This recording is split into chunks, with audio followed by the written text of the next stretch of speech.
Hi friends, இன்றைக்கி நம்ம என்ன செய்ய போகிறோம்னா கத்திரிக்காய் எண்ணெய் கத்திரிக்காய் குழம்புன்னு சொல்லலாம், எண்ணெய் கத்திரிக்காய் கிரேவின்னு சொல்லிக்கலாம். இதில் பார்த்தீங்கன்னா ஃபஸ்ட்டு சின்ன வெங்காயம் கொஞ்சம் 15 சின்ன வெங்காயம் நல்லா பெருசு பெருசாக எடுத்து அரிஞ்சிக்கோங்க. அப்புறம் ஒரே ஒரு தக்காளி, அப்புறம் வந்து கறி லீஸ் கொஞ்சம், அப்புறம் வந்து பார்த்திங்கன்னா கத்திரிக்காய் வந்து இப்படி அரிஞ்சிக்கணும். ஃபஸ்ட்டு கத்திரிக்காய் வந்து பார்த்திங்கன்னா இப்படி நீளமாக இருக்கும். இதில் வந்து கொஞ்சம் கட் பண்ணிவிட்டு இந்த சைடு நெக்ஸ்ட்டு சென்டராக வந்து ஒரு பாட்டும், அப்புறம் வந்து இதுமாதிரி ப்ளஸ் மார்க்கும் ஆட் பண்ணி கட் பண்ணிக்கலாம். ஃபஸ்ட்டு கத்திரிக்காய் வந்து பார்த்திங்கன்னா இந்த கொஞ்சமாக லாஸ்ட்டாக கட் பண்ணிக்கலாம்.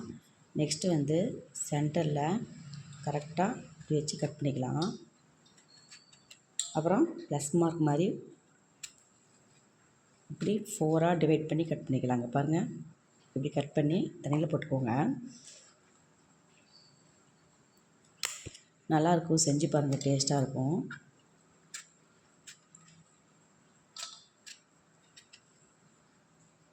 இப்போ பாருங்கள், ஃபுல்லாக கத்திரிக்காய் வந்து அதுமாதிரி கட் பண்ணி வச்சாச்சு. வாங்க இப்படி எப்படி செய்யலான்னு பார்க்கலாம்.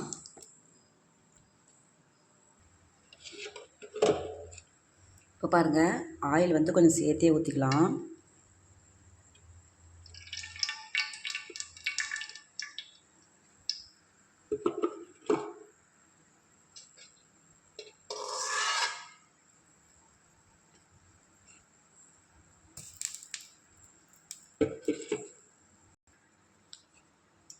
பாருங்கள், ஆயில்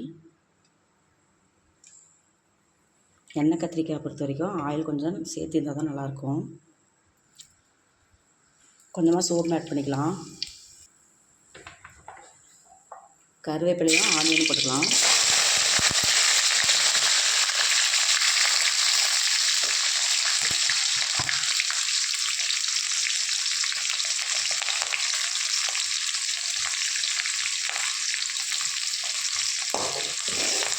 நல்லா வணக்கிட்டுக்கோங்க.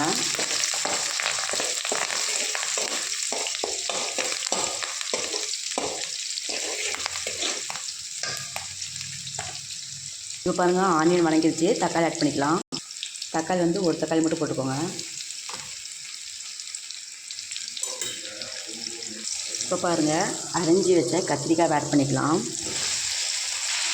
இப்போ உப்பு கொஞ்சம் போட்டுக்கலாம். இப்போ மஞ்சள்தூள் கொஞ்சம் போட்டு நல்லா வணக்கிக்கலாம். அதுக்கப்புறம் சில்லி பவுடர் ஆட் பண்ணிக்கலாம். கொத்தமல்லி ஸ்பூன் ஒரு 3 ஸ்பூன் போட்டுக்கோங்க.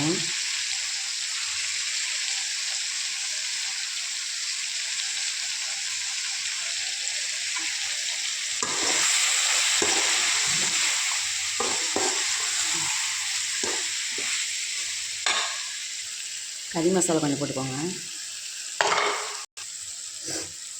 இப்போ கொஞ்சமாக வாட்டர் ஆட் பண்ணிக்கலாம். இப்போ பாருங்கள், தேங்காய் வந்து அரை மூடி வந்து கட் பண்ணி வச்சாச்சு. இப்போ வந்து இதிலே கொஞ்சம் பொட்டுக்கடலை ஆட் பண்ணிக்கலாம். பொட்டுக்கடலை வந்து பார்த்திங்கன்னா இந்த அளவுக்கு ஆட் பண்ணிக்கலாம். அப்புறம் இதில் கொஞ்சம் சோம்பு,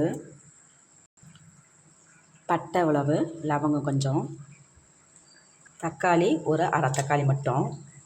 இப்போ பாருங்கள், நல்லா மைய விட்டு அரைச்சிக்கோங்க. இதிலே தண்ணி விட்டு ஆட் பண்ணி அதில் வந்து மிக்ஸ் பண்ணிக்கலாம். இப்போ பாருங்கள், இதில் ஊற்றிக்கலாம்.